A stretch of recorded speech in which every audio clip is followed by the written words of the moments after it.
Boa noite. Hoje é dia 23 de fevereiro de 2017. Amigos, eu tive uma vitória hoje na justiça e vou aqui passar para vocês o caso. Em respeito aos meus clientes, eu vou omitir o nome das partes.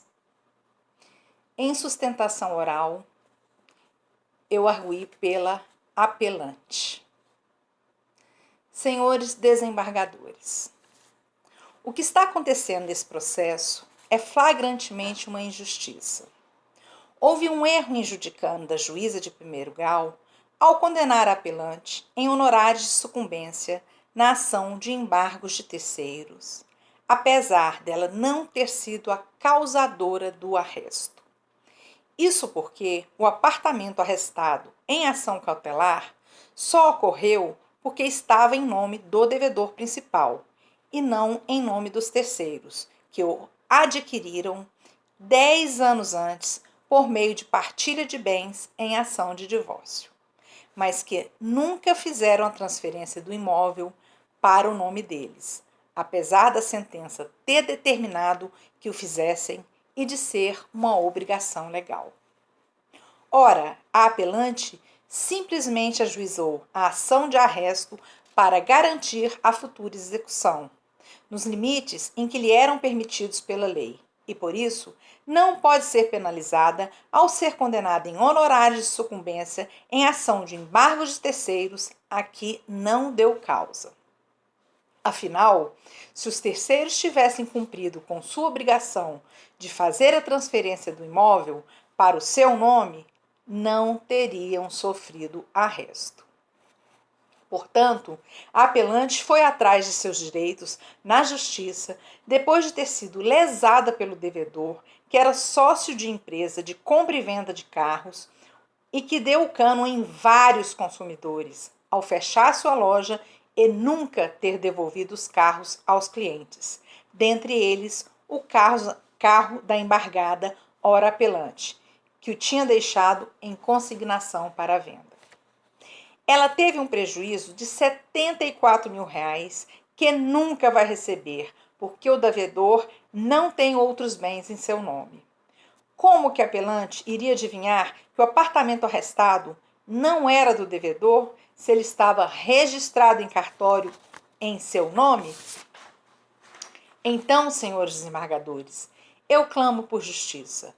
Não é justo alguém agir legitimamente pelos meios processuais disponíveis e, no final, ter que pagar uma verba honorária exorbitante em uma ação cujos causadores foram os próprios embargantes e não a embargada, ora apelante?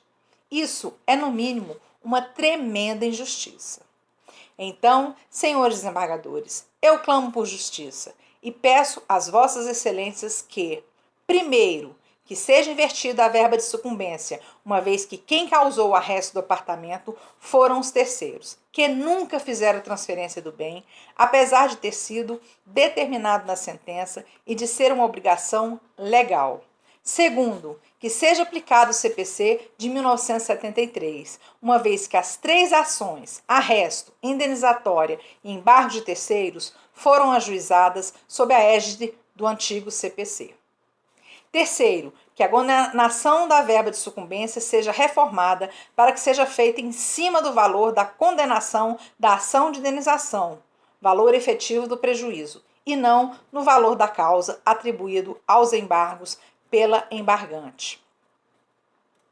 E por último, que pelo menos seja reduzido o valor do percentual da condenação da verba de sucumbência, tendo em vista as particularidades deste caso aqui explanadas.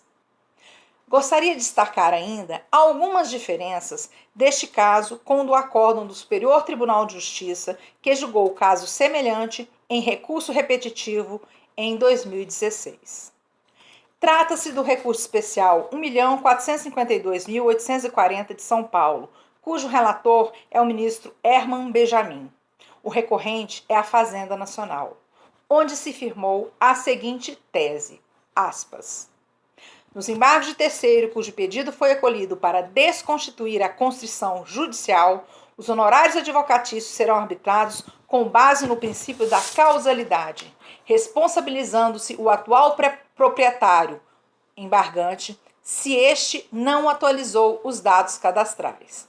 Os encargos de sucumbência serão suportados pela parte embargada, porém, na hipótese em que esta, depois de tomar ciência da transmissão do bem, apresentar ou insistir na impugnação ou recurso para manter a penhora sobre o bem cujo domínio foi transferido para terceiro.